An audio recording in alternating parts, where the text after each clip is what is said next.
Salve, salve, viajantes! Está começando o Vênus Investiga, edição especial, episódio extra do caso Flor de Lis. Nos episódios anteriores, retratamos nesse quadro o caso Flor de Lis, acusada e condenada como mandante do assassinato do seu então marido, Anderson do Carmo. Pela primeira vez, abrimos espaço a pedido da defesa da ex-pastora e ex-deputada federal Flor de Lis, o advogado Rodrigo Faux. Em 4 episódios, com a ajuda e pelo olhar do jornalista e escritor Ulisses Campbell, traçamos a narrativa dos fatos. A vida pregressa de Flor de Lis, a noite do crime, o julgamento e a sentença dada a ela. Hoje, a pedido da defesa, abrimos espaço para esclarecer dúvidas sobre o processo. Dr. Rodrigo Faux é advogado criminalista, pós-doutor em Direito pela Universidade Federal do Paraná e doutor em Neurociências. Mestre em Direitos Fundamentais e Democracia, professor de Processo Penal, Dr. Rodrigo faz parte da equipe de defesa de Flor de Lis. Dr. Rodrigo, quais os motivos da condenação da Flor de Lis e o que alega a parte da defesa? Bom, esse tipo de pergunta, ela exige, assim, uma ampla análise de tudo. Eu acho que no caso da Flor de Lis, nós temos um problema que não é simplesmente jurídico, que é a parte midiática, né? Então, como o caso atraiu muita atenção, tem esse elemento que impede, eu poderia até dizer que impede, para que o julgamento seja realmente justo. E quando eu falo julgamento justo, eu quero dizer um julgamento que seja relacionado às provas do processo. Então, num processo penal, sei lá, aqui no Brasil, num processo penal nos Estados Unidos, em qualquer lugar do mundo que nós temos uma democracia, o resultado ele tem que ser correlacionado com as provas que o Ministério Público conseguiu juntar no decorrer do processo. Só que quando nós temos um caso midiático, daí temos um problema. Então, normalmente, assim, a condenação deveria ser relacionada à prova. Mas, no caso dela, nós sabemos que teve esse outro fator. E sempre lembrando que ela não foi condenada no sentido da sua acepção jurídica, que é condenada com trânsito em julgado. Nós temos recursos que estão em andamento e que eu acredito, e que a comunidade jurídica, de uma forma geral, por conta do que aconteceu no júri, acredita que vai ser anulado esse julgamento, que nós teremos um novo júri da Flor de Lis. Nesse novo júri, imagino que teremos um resultado diferente, porque esse último já foi bem apertado. No Brasil, que são 7 jurados, diferentemente dos Estados Unidos, que são 12, no Brasil são 7, e você precisa só de maioria simples. Então, no caso dela, 4 jurados votaram pela condenação e 3 jurados votaram pela absolvição, ou seja, você tem uma dúvida muito grande. Se esse tipo de julgamento fosse, por exemplo, nos Estados Unidos, que você precisa de um consenso, de uma unanimidade para se condenar alguém, nós teríamos a absolvição dela, por exemplo, se fosse na Argentina, se fosse em qualquer outro lugar que você precisa de uma maioria qualificada.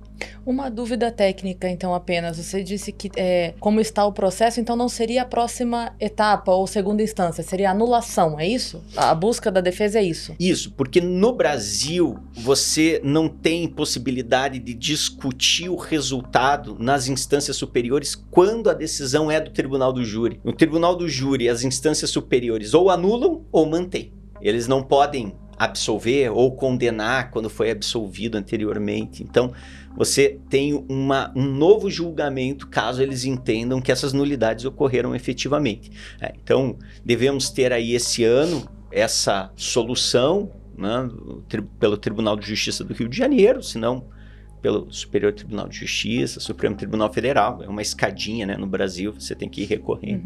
Mas o processo, esse recurso está parado já faz algum tempo aí, desde que ela foi condenada, tá bem demorado esse recurso. De uma maneira geral, a defesa atribui ao fato da opinião pública o julgamento como correu, a pena e tudo? Assim, não de uma forma geral a opinião pública, não é isso, é que também aconteceu uma desconstrução dela, né? Foi algo muito mais profundo. Então, a Flor de Lis, antes, ela tinha uma imagem, ela tinha uma história de vida E a história dela é uma história relatada, é uma história que já teve investigação por jornalistas também, que teve acompanhamento, por exemplo, a questão de todas as adoções, que tinha acompanhamento do Poder Judiciário, que tinha assistentes sociais, psicólogos. Ou seja, a história dela é uma história documentada na vida toda dela. Ela tem 62 anos.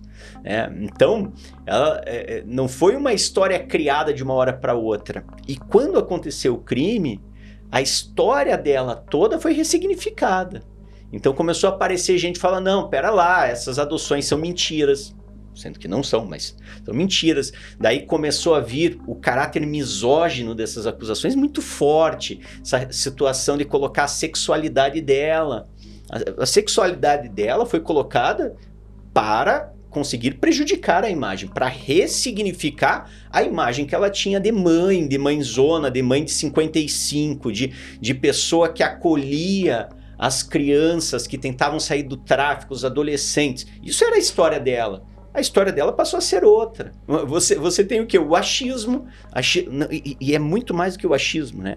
É realmente essa situação de você conseguir desconstruir. Então você tem uma mulher. Então como que você vai atacar a mulher? Normalmente com base na parte sexual dela. Você tem uma mãe, você ataca nessa situação. E ela ainda uma mãe, uma mulher negra. Ou seja, ela que nesses 60 anos antes de acontecer o crime, ela tinha uma história muito bem documentada e que a partir dessa situação você muda. Então, óbvio que é muito fácil, ou é mais fácil, quando você tem alguém para ser julgado pelo Tribunal Popular, alguém que é desumanizada, alguém que é retirada dessa condição de ser humana, de ser mulher e tudo mais, e ela passou a ser demonizada, você conseguiu uma condenação. Óbvio que você consegue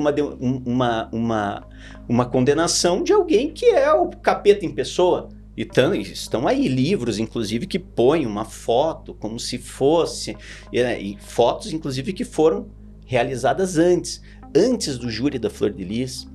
Uma semana antes, foi lançado o documentário da Globoplay. Uma semana antes.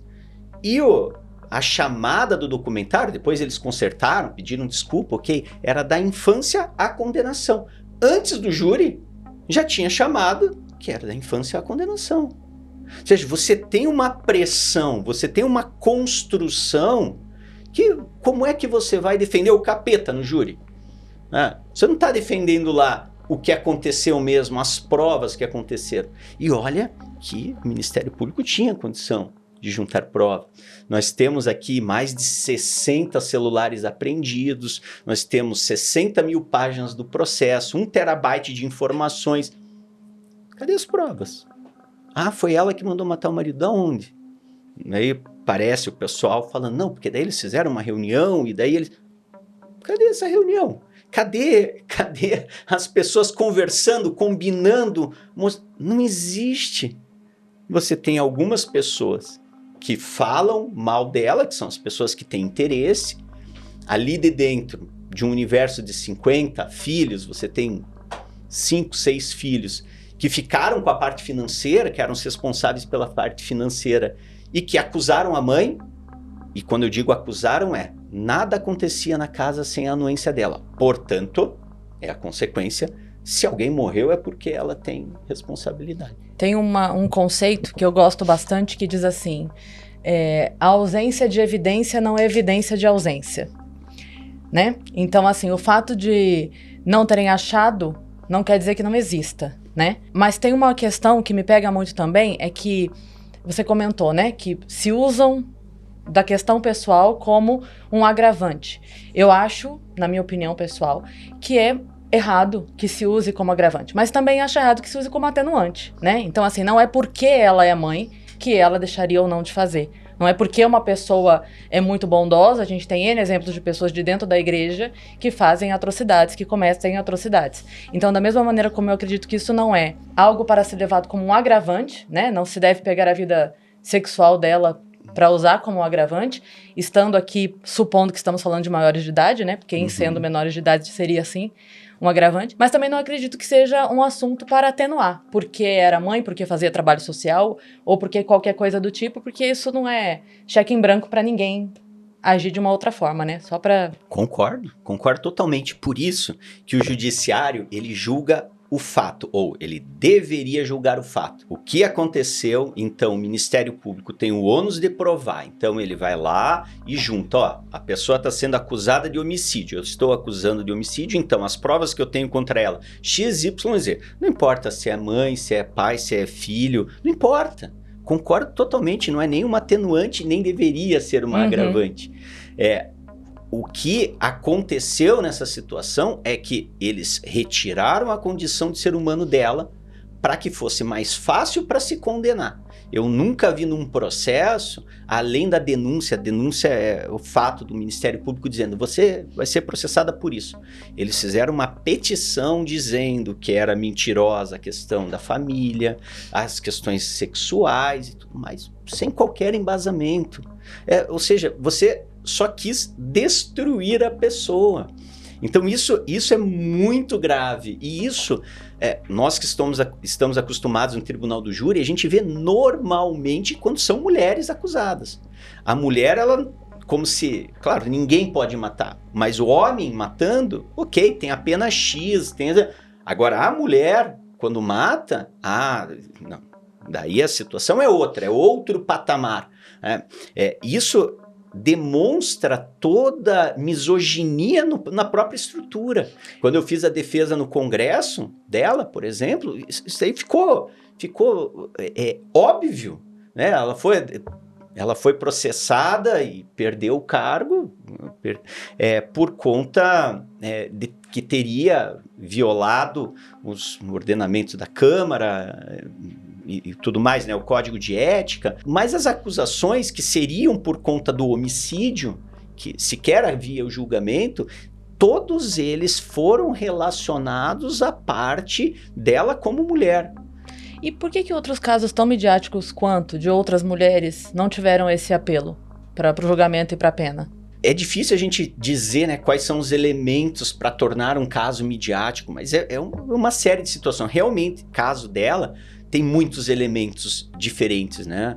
A própria história de vida dela, ser uma deputada federal, então tem uma série, 55 filhos adotivos, esses envolvimentos que poderiam... Então, tudo isso traz, claro, uma característica de interesse por parte da imprensa, o próprio local que aconteceu, talvez se não fosse no Rio de Janeiro, se fosse numa comunidade, num estado mais longínquo, não teria trazido tanto interesse, mas tudo isso contribuiu para que tivesse essa força. E nós sabemos que também tem elementos políticos, óbvio. Quando ela foi eleita, diversos outros deputados não se elegeram naqueles locais onde ela tinha igreja e tudo mais, e não que isso seja, não estou dizendo que isso é por conta disso que foi condenado ou não foi, ou foi acusado, não, mas são fatores que acabam impactando até no apoio que se tem, né, de você ter uma estrutura, uma investigação para um lado, para o outro. Então, a gente está falando de um caso aqui que desde o início, e se você pegar as primeiras palavras, por exemplo, do Flávio, filho dela biológico, ele já dizia na delegacia por quê, quem, como que foi ele que cometeu, porque descobriu que o Anderson abusava das sobrinhas, da irmã. Desde o início, esse caso, ele já tinha como ser descoberto o que tinha acontecido, mas alguma coisa por trás, daí tentou vincular com a Flor de Lis, de alguma forma, e foi feita essa vinculação por intermédio daí de pessoas que começaram a falar, que eram as pessoas da casa, que diziam que ela deveria saber de alguma coisa. Então, a gente não tem provas, e daí só falando daquilo que você falou, que não é que tem evidências, né? Mas é realmente isso. A gente precisa sempre trabalhar em cima de provas e de evidências. A defesa do Flávio era a mesma da Flor de Lis do início? Eles continuam com a mesma defesa? Como é que segue? Não, nunca foi a mesma defesa. Eram defesas distintas, né? Eu entrei um pouco antes delas ter sido encaminhada do júri, mas anteriormente a defesa também não era a mesma do Flávio e dela. E a parte dos abusos e da tentativa de envenenamento e até também da chegada do Anderson como namorado de uma das filhas, depois ser adotado como filho e depois se tornar marido da própria pastora? Tá, são 3 situações aqui. Eu vou começar de trás para frente. Tá bom. Do pastor Anderson, eu acho que essa é mais uma situação que mostra que as pessoas têm um interesse por algo que não tem a ver com o crime. Tá? Porque é o que chama a atenção. Oh, foi filho e daí... primeiro, não é bem essa a história. Né? Não é bem essa a história. Qual que é? O Anderson, inclusive, ele contava, quando ele era vivo, que ele tinha interesse, se aproximou da Flor de Lis. Eles tiveram um namorico de criança, aquelas de brincadeira, de ficada, com a filha muitos anos antes. Então, assim, é uma história que, por mais que chame atenção, eu não vejo relevância pro caso. E quando eu digo que eu não vejo relevância, não é porque eu tô tentando daí fugir, é porque quando nós pegamos um caso para fazer defesa, você tem que retirar aquilo que não é relevante. Então, por exemplo, tem situações que eu não fui investigar para saber da realidade efetiva daquilo ou não. Eu sei o que me falaram, o que a Flor de Lis me falou, o que cada um deles me falou, porque obviamente que eu tive que fazer diversas entrevistas e conversas para criar. Mas, pelo que me foi apresentado, não era essa situação. Tá? Ele, inclusive, tomou a frente como familiar principal, tanto que tem reportagens da década de 80 que mostram os dois dormindo no chão e ele dando a entrevista, dizendo que ele que estava assumindo e cuidando das crianças. Em relação aos envenenamentos, aqui a gente tem uma história que, assim, que eu posso dizer, na minha visão, é absolutamente falaciosa você fazer isso. E no júri eu mostrei isso. E tanto eu mostrei isso que eram 4 acusados. A gente defendia 4. A minha equipe, né? Eu, Janira, Priscila, Alanis, o João, o Marco, o Jonathan, a Isabela. Nós éramos uma equipe de advogados e nós defendíamos 4. A Flor de Lis, a Rayane, que é a neta, a Marzi e o André, que são filhos. Uhum. E os 3 foram absolvidos das mesmas imputações. Eles foram absolvidos. A Flor de Lis foi condenada por 4-3. Uma pessoa a mais aqui, aliás, 4 pessoas, que daí que eu acho que é essa construção midiática, porque os outros 3 foram absolvidos e são as mesmas coisas, as mesmas imputações. Só que em relação ao envenenamento é muito interessante, porque no júri a gente mostrou o que a acusação colocou é que eles teriam feito um envenenamento sequencial, crônico, ou seja, dando veneno cada vez um pouco, tentando matar. Só que a quantidade, e daí eles falaram qual é, se não me engano, arsênico, a quantidade que você precisa para matar alguém, morte instantânea de um elefante, é 0,2 miligramas. Não, 0,2 gramas, 200 miligramas. Então, se você pegar um chassizinho de sal, assim, você tem... Então, se eles fossem envenenar da forma que o Ministério Público está falando, com qualquer daqueles venenos que eles supostamente teriam aplicado, você matava. Se eles quisessem, se eles tivessem esse veneno, eles matavam, gente. Eles falaram, porque daí dava um iogurte, ele passava mal. Daí dava não sei o quê. Os prontuários médicos deles é que ele tinha problema intestinal grave, tinha H. pylori, tinha uma série de coisas. E ele ficava nervoso, seja na eleição, em situações... Eu também tenho coisa no estômago. Quando a gente fica com um nível de ansiedade maior, claro, isso afeta. E daí ele era internado, se recuperava ou no mesmo dia ou no dia seguinte ia para casa. Agora, nenhuma vez deram um antídoto para ele no hospital. Se ele tivesse sido envenenado, porra, ele ia lá, iam chegar, iam identificar, iam dar um antídoto e ele ia voltar para casa. E se tivessem aplicado 0,2 gramas para ele de qualquer daquele veneno, ele tinha morrido. Ou seja, não é plausível. Inclusive, uma das testemunhas contrárias, que é uma cunhada que ficou com dinheiro, cunhada não, nora, ela fala assim, não, eu vi como se fosse um papel, um sachê de sal de frutas, aplicando. Gente, aquela quantidade lá, você mata uma manada de pessoas. Não é plausível isso. Então, nós temos, e é interessante, que daí vem um laudo do próprio médico do Ministério Público e do próprio médico do Instituto de Criminalística, que dizem que não tem elementos para afirmar que o sujeito foi envenenado. Pô, o próprio médico da acusação diz que não tem elementos. E foi sustentado envenenamento. E ele foi condenado por envenenamento, e por isso que explica a pena. Que daí fala, pô, mas 55 anos. É porque ela foi acusada do homicídio consumado e de 5 tentativas de homicídio por envenenamento. Então você pega cada um desses crimes e soma a pena desses envenenamentos absolutamente inexistentes. Não, porque o que eles estariam falando, talvez, então você vai colocar 1 grão um dia, 1 grão na outra semana, uma coisa ridícula.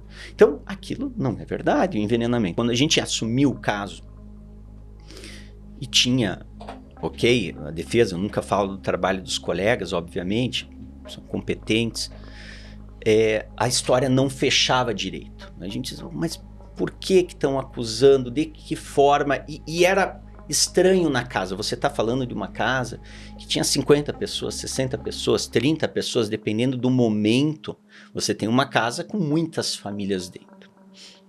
E aqui, até antes que eu esqueça, eu quero fazer uma ressalva, porque eu acho uma baita irresponsabilidade a forma que diversos jornalistas e pessoas falam sobre que a família era uma orgia e era não sei o quê. Nós estamos falando de uma casa que até hoje moram crianças de 2, de 4, de 5, 8, 10, 12, 15 anos, tem meninas lá, tá, que não são dessa forma que estão falando. Tá? É um absurdo generalizar dessa forma, não tem nem prova daquilo anterior, dessa história, e muito menos você colocar essa promiscuidade na cabeça de todas essas crianças.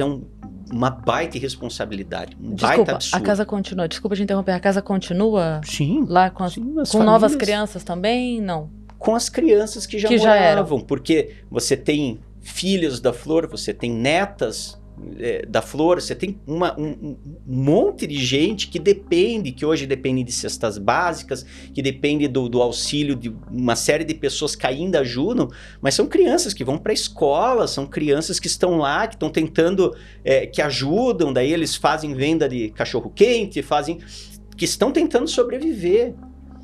E continuam sendo criminalizadas por tabela. Então, a gente recebe, às vezes tem um ou outro que me liga, eu falo, olha, na escola chamaram a gente de p***.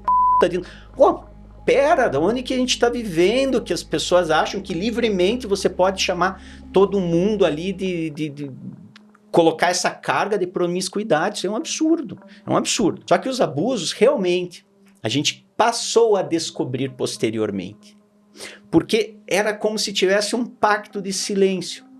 E quando você é contratado para um caso, você tem que fazer algo que a gente chama de investigação defensiva, que é, você precisa entender o que está acontecendo. Até como eu gosto sempre de trabalhar com a realidade do caso, para eu ver a tese que vai ser encontrada, eu vou analisar realmente o que aconteceu. E a partir daí eu vejo a tese. Se eu criar uma tese, obviamente vai chegar um depoimento, uma prova e vai me tirar toda a minha credibilidade. Então a gente começou a investigar. E a gente percebeu que tinha realmente uma cultura de abuso que o Anderson tinha colocado. E uma das que era abusada, e isso ficou comprovado, e eu acho que até os jornalistas que têm livro admitem isso, é que a Flor de Lis era uma das abusadas. Ela foi uma mulher abusada por muitos anos. Mas por tantos anos que ela só conseguiu descobrir essa realidade que ela era abusada bem depois da morte do Anderson. Bem depois da morte do Anderson. Abuso sexual, você diz? Abuso sexual, patrimonial, psicológico. Todo, assim, é o abuso de carteirinha o dela. Todos os abusos. E isso ficou comprovado que ela era abusada. E como é que foi esse momento de explicar para ela, então? Ela tinha dificuldade de entender o que tinha acontecido? Isso, ela tinha uma dificuldade de entender que ela foi vítima de violência, porque isso daí a ciência explica de uma forma, a psicologia de uma forma muito, muito coerente. Né? Nem sempre as mulheres que são abusadas, elas têm consciência de que elas foram abusadas, porque para ela, principalmente, tendo sido criada dentro da igreja, ela tinha que ter uma fidelidade, e não só uma fidelidade, mas ela era obrigada a ter relações com o marido quando o marido quisesse. A questão do abuso patrimonial, isso aí ficou estampado, isso aí qualquer um verificou. Ela era a responsável por prover praticamente, e ela recebia uma mesada, mixaria, o marido que fazia tudo o que quisesse, fazia inclusive o que foi divulgado, a violência psicológica que ela era submetida. Então, ela não se entendia como mulher vítima da violência. Então, isso foi um outro trabalho que, aos poucos, com terapia, e olha que interessante, quando ela foi presa, depois, foi um outro momento também que ela começou a perceber as violências que ela sofria, porque daí as presas vinham conversar com ela e falavam: olha, meu marido disse que não vai vir aqui me visitar por causa disso, por causa daquilo, só se eu fizer isso, se eu fizer aquilo com ele, etc. E daí ela começou a perceber, com as histórias das detentas, que muitas também sofriam. Aliás, no Brasil a gente sabe que isso é endêmico, é uma situação muito assim, uma situação generalizada no Brasil, e ela começou a perceber isso. Realmente, num determinado momento, ela se viu diante desse quadro, né? Mas até a morte, até um bom tempo depois da morte, ela não entendia isso. Mas ela tinha uma pequena noção. Mas ela tinha, eu acho, né? Eu estou falando aqui, claro, eu sou homem, mas eu estudo um pouco disso aqui, sou professor do mestrado de psicologia forense, inclusive.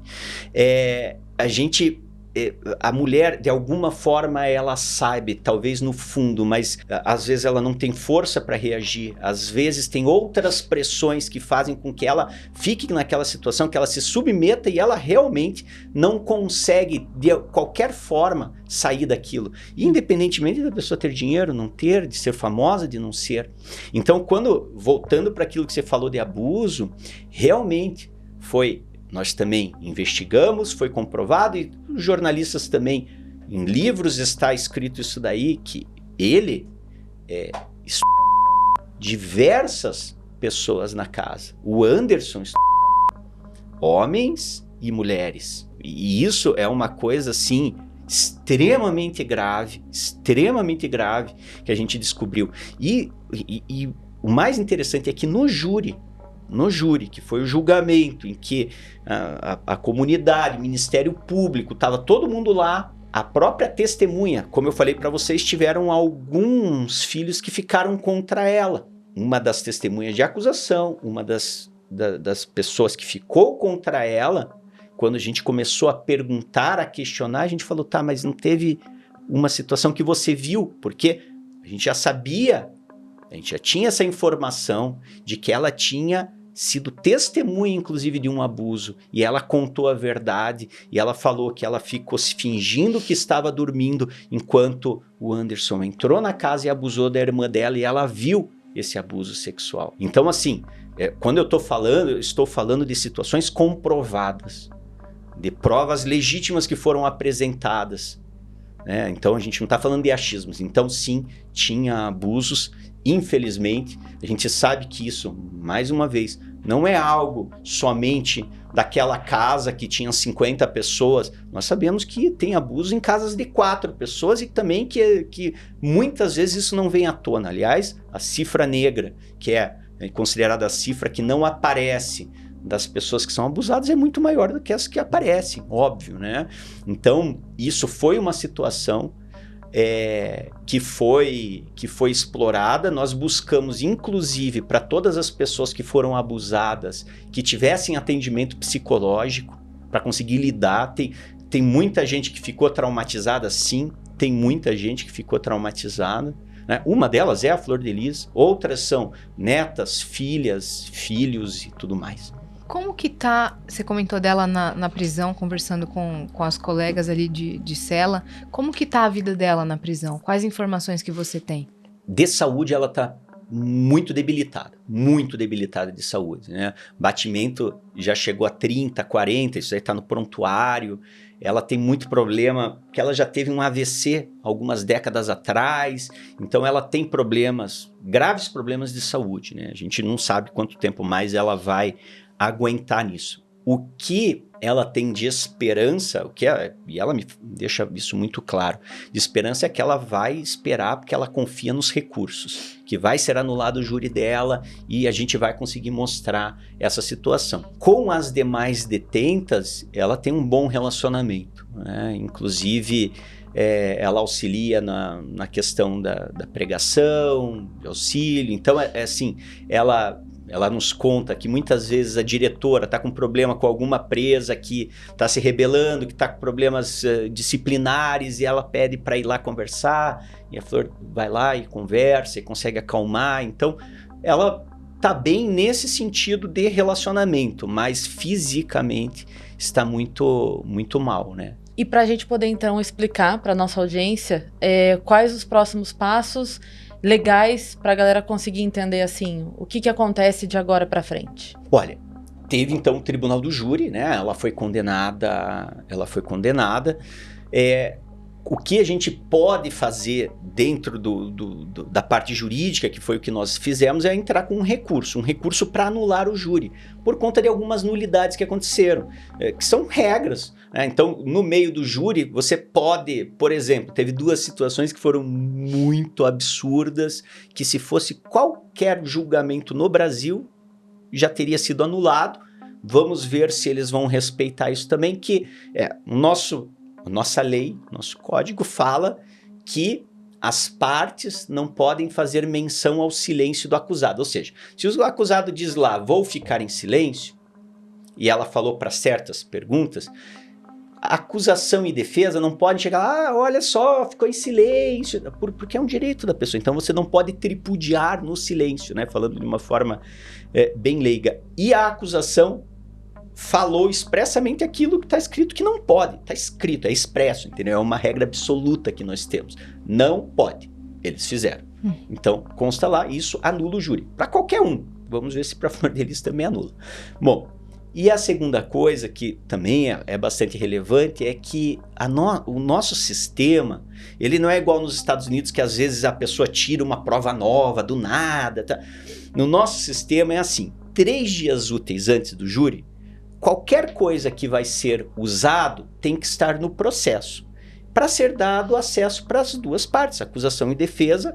É uma questão de assegurar o que a gente chama da ampla defesa, exatamente, da paridade de armas e tudo mais. E a acusação utilizou muito um documento que não estava no processo, que estava proibido de ser, que era relacionado à vara de infância e de juventude de um outro processo. Essa mesma juíza que presidiu, ela tinha falado, olha, esse documento aqui está fora do processo, ela determinou estar... E eles usaram esse documento também, era um documento que falava de algumas coisas, algumas situações que não tinham nada a ver com o júri, mas que impactaram os jurados. Então, teve isso e teve mais umas 10, eu acho que a gente identificou 17 nulidades. Mas assim, questões jurídicas, que eu não vou entrar muito nessas questões, mas que mostram pra gente que o júri teve falhas e que essas falhas precisam ser reconhecidas para que ela tenha um julgamento justo. O que a gente quer sempre ao final? Que o julgamento seja justo. Se vai ser condenada ou absolvida, cabe ao tribunal do júri, não tem problema. Mas o caminho até lá tem que ser um caminho justo. Então, se você está falando que a pessoa fez isso, então tudo bem, prove que ela fez, a pessoa se defende e daí você tem um julgamento legítimo. É isso que não aconteceu no caso dela. Claro que a gente não pode controlar a imprensa, não tem como controlar. Não tem como controlar. Mas mesmo sem esse controle, foi 4-3. Mostra que alguma coisa tem aqui. Para 3 jurados da própria comunidade terem reconhecido que ela deve ser inocentada, é porque alguma coisa tem. Então, a nossa briga é essa, anular o júri para que o julgamento seja justo. Se ao final for condenada, pois bem, cumpra a sua pena. Uma coisa que a experiência mostra para a gente é que os clientes, quando tem um julgamento justo e no final tem uma condenação, eles cumprem de uma forma bem diferente daqueles que tiveram um julgamento injusto. Até por uma questão talvez de revolta, uma questão psicológica, alguma questão. Então assim, você precisa dar um julgamento justo para a pessoa, é isso que a gente está pedindo. Dr. Rodrigo, muito obrigada pelas informações e obrigada por ter participado desse episódio do Vênus Investiga. Imagine que qualquer coisa estou à disposição e eu agradeço a oportunidade de conversar sobre esse caso. Tá? Obrigada. Obrigado. E você que ficou até aqui, já se inscreve aí no canal do Vênus, assistam também aos nossos outros formatos que estão todos aqui no canal, tá bom?